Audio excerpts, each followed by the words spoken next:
Magandang araw mga kaibigan. Ipagpapatuloy pa rin natin ang ating talakayan tungkol sa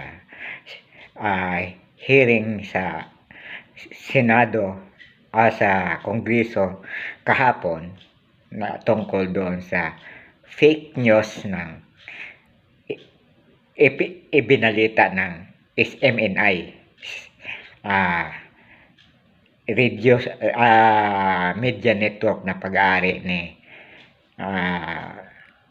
sabi nung una ni Pastor Apollo Kibuloy, ngunit hindi naman daw.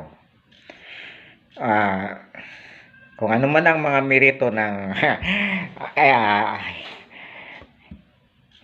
hearing, dahil ito talagang hearing na to ay nakapunta talaga ito para tanggalan ng prangkisa at itong media network na ito.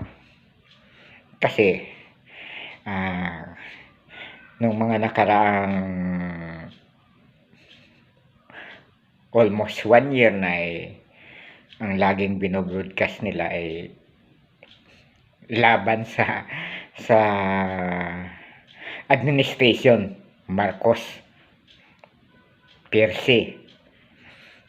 Pero para sa akin talagang nararapat talagang tanggalan ng prangkisa dahil nung nakaraang ilang buwan lang ay nakipag-tie up yan sa China So part owner ng China dyan kasi nakipag-tie up sila sa media station na media network ng People's Liberation Army. Ang propaganda station ng Communist Party ng China. So, kung hindi yan ipasara, kung magpapatuloy yan, ay maaaring magamit yan na propaganda machine ng China laban mismo sa Pilipinas para diyan sa agawan ng mga isla diyan sa West Philippine Sea. Yan lang akin lang kung iniisip ko ng darating yan doon Kaya nararapat talaga tanggalan yan ng prangkisa. Kaya nagkaroon ng hearing house inquiry dyan ang naging mitsa yung fake news na 1.8 billion pesos na ginastos ni Speaker Martin Romualdez sa kanyang mga foreign trips na hindi naman totoo kundi 3.4 million lamang.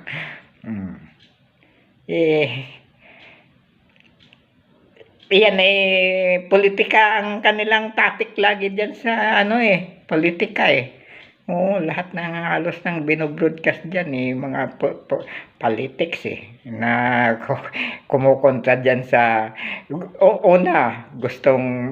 gusto nilang ang mailagay na presidente mga maka-China kasi ang mga nag-broadcast diyan puro maka-China dahil supporter sila ni dating presidente Rodrigo Duterte.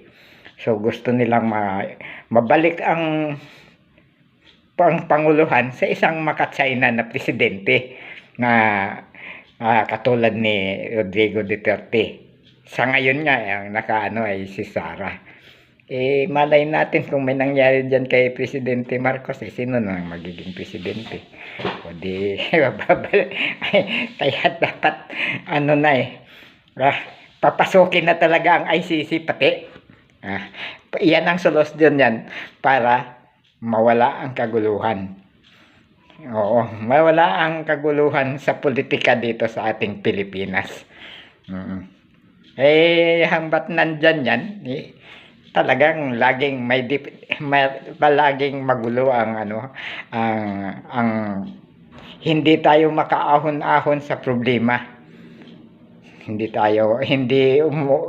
uunlad ang ekonomiya dahil magulo. Kaya gawin natin ang ginawa ni King Solomon. Yan. Sa susunod na topic, i-discuss ko ang ginawa ni King Solomon. Nung siya ay nung siya ay hari na. Para hindi magulo ang istasyon na yan ay threat sa ating national security. Maraming salamat po.